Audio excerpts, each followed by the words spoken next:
Ladies and gentlemen, my name is Misa Perfect with Second Nature Gaming. Today I'm bringing you another series of tips and tricks videos for They Are Billions. Thus far we have covered basic and advanced tips as well as an overview for success in an 80-day game. Today we will be focusing on a rough timeline with milestones you want to hit in order to be successful in that 80-day brutal survival mode game. Stay tuned.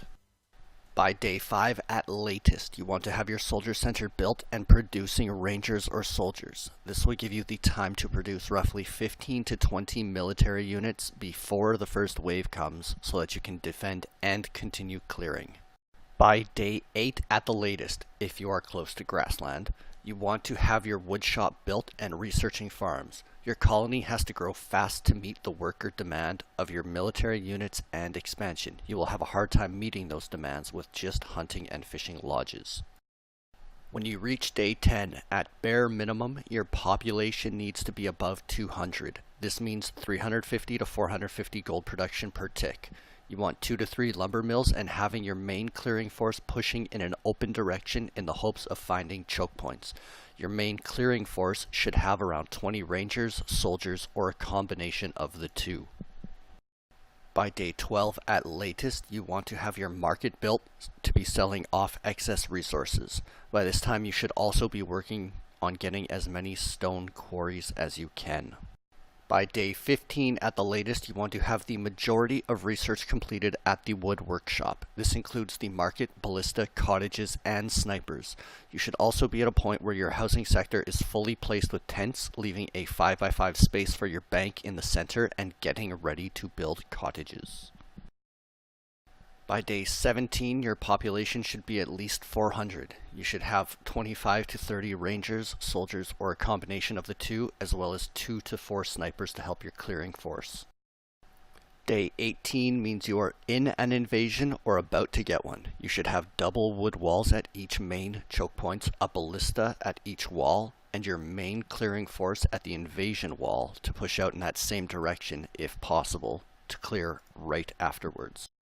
Day 20 means your population is close to or above 500. This means your gold production is about 650 to 750 per tick.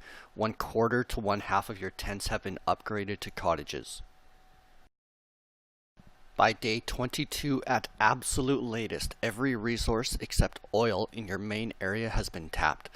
You're working on simultaneous expansion and clearing as your priority. Your main clearing force has at least 8 to 10 snipers, all targeting the highest level enemy to combat spitters. When you find spitters, build a wall, fortify it with a tower or two, and move somewhere else to clear. Spitters mean you are too close to the edge of the map. Day 25 at latest, you have your stone workshop built, stone walls, and the bank researched. Your bank is being built as over half of your tents are cottages.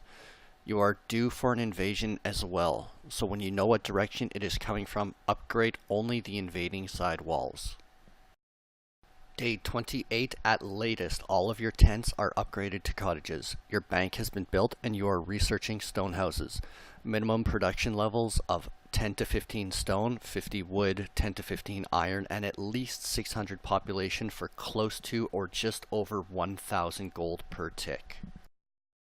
By day 30, you want to be managing your food and energy levels to keep up with your stonehouse upgrades. Try to stay above 20 food and energy at all times. From this point on, it's up to you how to proceed with your military forces. I like to keep pumping out snipers, but whatever way you go, keep training a steady flow to increase the area you can clear. Around day 30 is a good time to start looking towards getting that foundry researched and built. Day 34 is the latest you want the foundry to be built so you can start researching and building oil platforms. There will be an invasion around this time, so upgrade all double walls to stone and have 2 to 4 ballistas at each segment. Consider moving your entire ranger soldier force central to reinforce the invading wall. Day 35, there will be another invasion around this time. All houses around the bank and market are cottages, and stone houses have been researched. Close to 800 population with 1,000 to 1,500 gold, depending on which military units you have trained and how many ballistas and or executors you have at each wall. You want to have around 75 wood, above 15 stone, and above 20 iron production per tick. Ladies and gentlemen, my name is Misa Perfect with Second Nature Gaming. If you've liked this video, please do hit like and subscribe to show your support. Thank you for watching, and stay tuned for video 2 focusing on the later part of the game and the rough timeline with milestones you want to hit in order to be successful in your 80-day brutal survival mode.